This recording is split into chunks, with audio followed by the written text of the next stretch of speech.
That's okay. One thing at a time. So, Okay. do you guys know what a gang sign is? Like, Yeah. have you guys ever heard of disciples or kings, anything like that? Yeah, like, are those gang names? Are those like names Yes, like the gangster disciples, and their sigil is like a pitchfork. Yeah. And then if you're a king, I think their sigil is a 5-pointed crown. Okay. And so, let's say, what's that? I'm sorry. I just said okay. I was okay. Yeah. So if you're a gang member and you want to communicate with other gang members in your area who you know or may not know yet, you can go to your local corner and you can tag. And you can say, all right, I'm a disciple. I'm gonna write a pitchfork here. And you write it there at night, and then you come back in a day or 2 days or a couple days later, and someone will either honor it or maybe they'll cross it out and put up a crown. And so you're communicating with the local shot callers and the local drug dealers in the area who run shit in this area. It's like a way of communicating with each other. That's like the Freemasons. I knew you see a lot of Freemasons where you from. Right. Yeah. So we're talking about Freemasons, right? This is how Freemasons communicate with each other. That's really what the Freemasons are. They're a gang. They're a gang.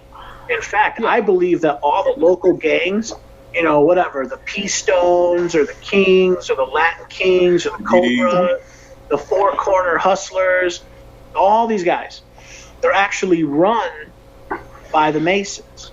Yep, absolutely. And then, like when I met one Freemason. When I was talking to him, he was very secretive. He didn't want to tell me anything that goes. I said, "What goes on the lodges?" He said, "I can't tell you that." What goes on up in there? He couldn't tell me. Yeah. All that's like tied into like basically a secret order. Movement. Like they don't want you knowing what's going on in them places. Right. They're like a secret order. In my own personal opinion, I believe that Mgtow, that we should become essentially a secret order. In fact, in a way, I think that we are. Some of us show our faces, but most of us don't. Jay, I know you show your face. Yeah. But I don't show my face. I'd recommend that you do not show your face. But you do what you got to do. Yeah. There's risks. And yeah. Oh God, yeah. There are risks. You can go to jail. You can lose your job. Right now, Jay, how many subscribers do you have, Jay? 1,000, 2,000? I got like 800 subscribers. I don't get a lot though. Okay, you got 800. Imagine if you had 80,000 people subscribe to you. You would not want to show your face. Someone at your work would find out what you're talking about, and they try to get you fired. Yep. Yeah, pretty much. But it's more for the simple fact of the privacy factor. Like you get privacy. At some jobs don't care what you do. Let's say you work like you got a trucking job. Like they don't really care what you do at your house. Like you can be a serial killer like Jeffrey Dahmer. They're not going to care about what you do outside of work. Because I think they should have been caught up with him because he was just open with it. Like, yeah, I chop up bodies and eat them. I'm a fag. I chop. That's what I do. That's my MO. So some jobs they care about, like corporate jobs, they care. Yeah, hell yeah, they kick me off of YouTube. Let's say if I was in a corporate job, oh yeah, they kick me off of YouTube in a heartbeat. Yeah, out my workplace in a heartbeat. You work in Harvey, Illinois? No, I'm in Indianapolis. You're in Indiana now, right? Yeah, I'm with he's from Indianapolis, Nathan. That's how we met each other. Oh, right, okay. Yeah, I think I talked to him first. Yeah.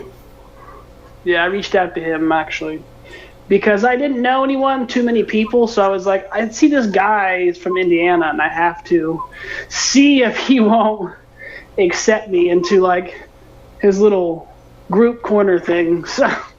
Yeah. Because like ain't a lot of people Mgtow out here. I don't know if it is. Yeah. It's not like a lot. Yeah. Yeah, well, again, like I said, have you guys ever heard of Kingy Mgtow? Yes. Nope. You heard of Kingy? Okay. No. He puts it. No, you haven't heard of him? No. Nope. Okay, I would highly recommend you guys look up Kingy Mgtow. You know, like a king and a queen. Kingy Mgtow. He talks Like a Y about, at the end? What's that? I'm sorry. Like a Y, like Kingy, like a Y at the end of the. Oh no, not a Y, an I-E. Okay. So the word king and then I-E, Kingy, and then Mgtow. He used to go by Blackie Mgtow. He's a black guy, but even though he's black, YouTube won't let him use Blackie Mgtow. So he changed his name from Blackie to Kingy. He's definitely one of the OGs of the community.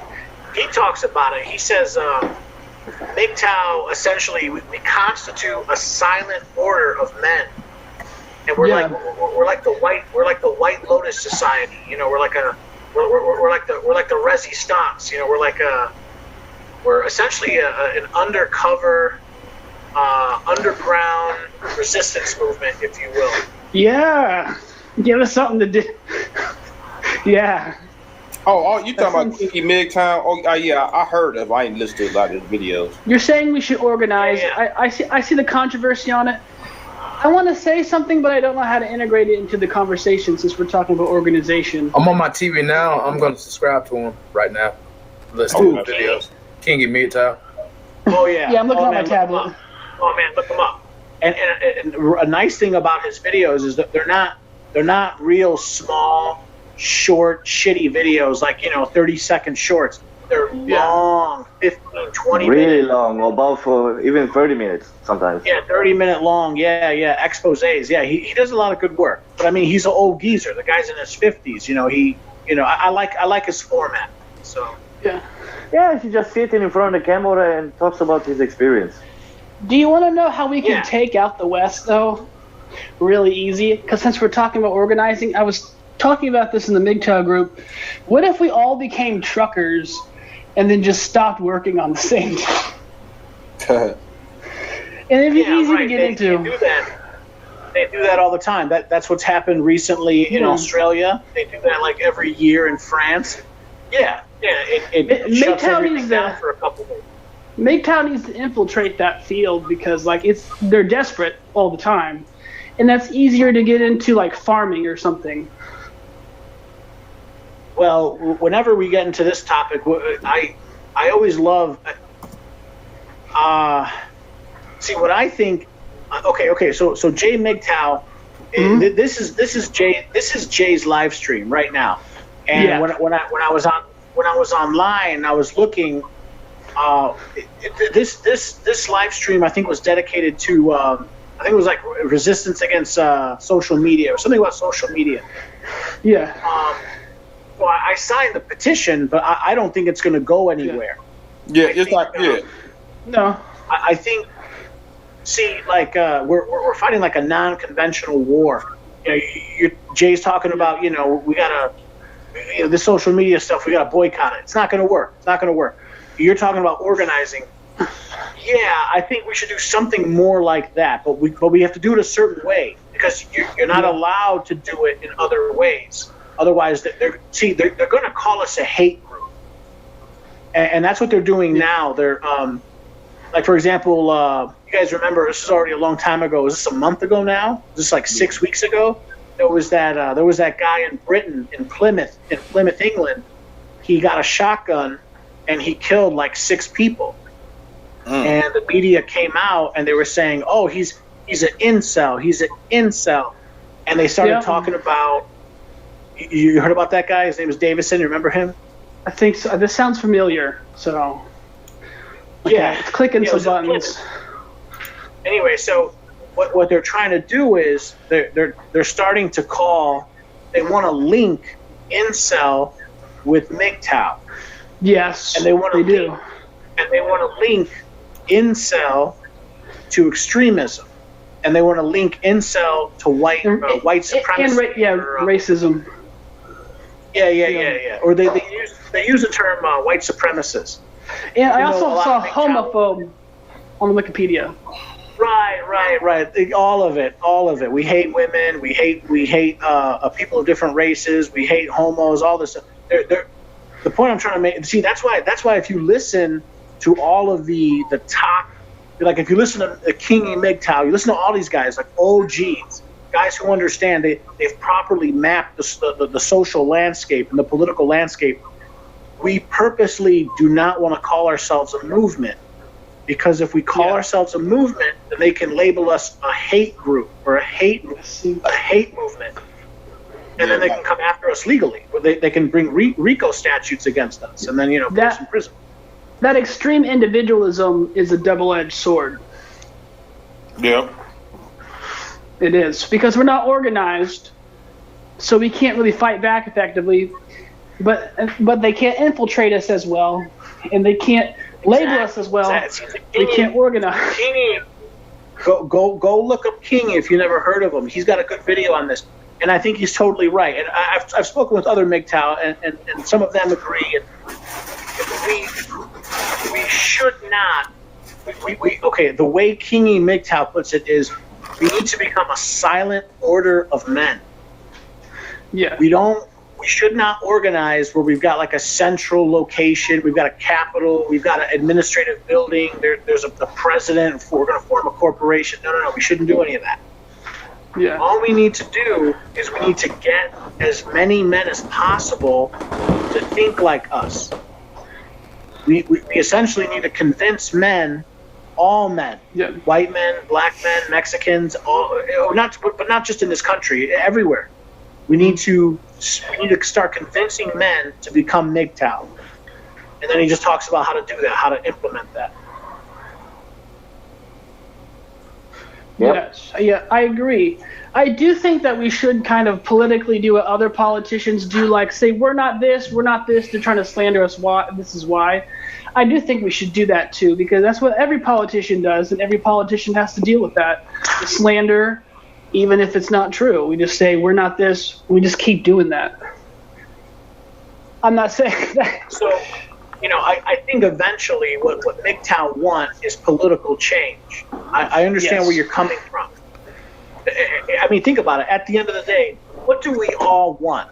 We want the world to be built or constructed in an image that we see fit. We want the world to cater to us. We want government to work for us. We want the laws to be on our side.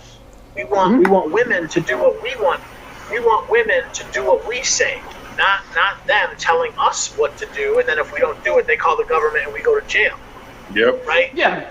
But that's not where we're at right now. Right now, we are second-class citizens. Where men at this point are basically like what black people were in the South 70 years ago, under segregation, Jim Crow. You got, if you're white, you can sit at the front of the bus or the back. If you're black, you can only sit at the back. Basically, the lowest in the South, as possible. Years ago. What's that? I'm sorry. Like the lowest tier. Yep. Yeah. Men have been legislated into a second-class status using the laws. Okay, and so the first thing we need to do is we need to get all the men on board with the idea that that's true. It is true, but not all men know this. So we need to figure out a way to spread our ideology. And how do we do that? I've made videos about it.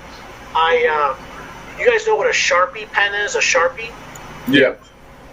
Okay, like just for fun, not every day, but a couple times a month, I get all my low denomination bills together. I take a Sharpie and I write Mgtow on the lower left corner, on the back lower left corner of every bill, whether it's a 1 or a 5 or a 10. Mgtow, and I put it into circulation.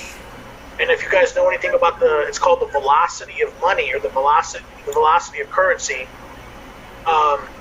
That bill, it's a piece of paper. It's not going to last forever.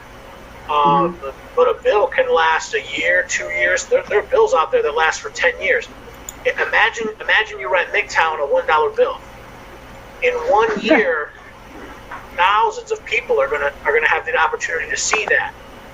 How many times do you can a $1 be? You You guys ever heard that concept, the velocity of money? Yeah. Okay. Yeah, basically, you know. Go ahead. Go ahead. What were you gonna say?